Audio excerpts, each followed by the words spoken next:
जय श्री राम मित्रों। Dictation start.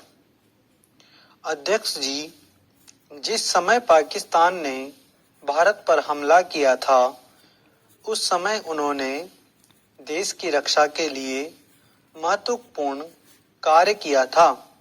इसके साथ ही मैं मंत्री महोदय को यह भी स्मरण दिलाना चाहता हूं कि शायद उन्होंने इस पर ध्यान नहीं दिया कि इस बार जो राष्ट्रीय पुरस्कार मिले हैं उनमें रेलवे प्रशासन को केवल 2 ही प्राप्त हुए हैं, जबकि मैं ऐसा मानता हूं कि हमारी सेना के बाद अगर किसी ने युद्ध काल में सराहनीय कार्य किया है तो वह रेलवे प्रशासन अथवा रेलवे कर्मचारी और अधिकारी हैं। इसलिए उनके मनोबल को बनाए रखने के लिए और उनको प्रोत्साहित करने के लिए रेल मंत्री को इस बात पर भी ध्यान रखना चाहिए और इसका प्रयास करना चाहिए कि जो भी इस तरह के प्रोत्साहन मिले उनमें रेलवे का विशेष ध्यान रखा जाए।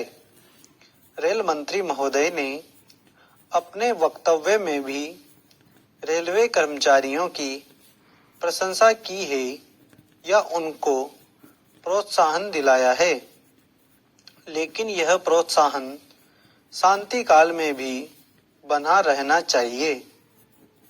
रेलवे ने युद्ध काल में जो काम किया वह तो देश की रक्षा का महान उद्देश्य था, लेकिन उसके बाद देश के निर्माण में या गरीबी मिटाने के लिए जो युद्ध होता है उसमें भी प्रत्येक रेलवे कर्मचारी का मनोबल उसी तरीके से बना रहे, इसके लिए भी रेल मंत्री महोदय को कुछ कदम उठाने की आवश्यकता है।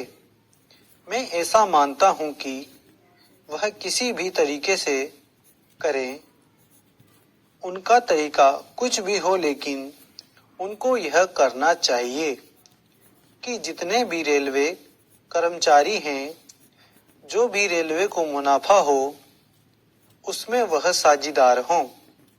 चाहे आप उनको बोनस के रूप में कुछ दें, चाहे किसी और तरीके से दें, लेकिन हर वर्ग के रेलवे कर्मचारी को मालूम होना चाहिए कि यदि वह देश के निर्माण के संबंध में ठीक तरह से काम करेगा तो उसको पुरस्कार के रूप में या वेतन के अंश के रूप में अपने वेतन के अलावा पैसा मिलेगा।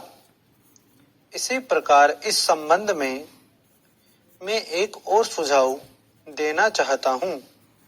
स्वतंत्रता के बाद रेल प्रशासन भारत सरकार का प्रशासन हो गया, लेकिन यह लोकसभा एक विशेष उद्देश्य को लेकर चुनी गई है। यह उस कार्यक्रम का एक नमूना ही है। गांधी जी ने जीवन के सभी पहलुओं पर प्रकाश डाला था। धन को वे संयम से वे करने के हक में थे। स्टॉप। धन्यवाद।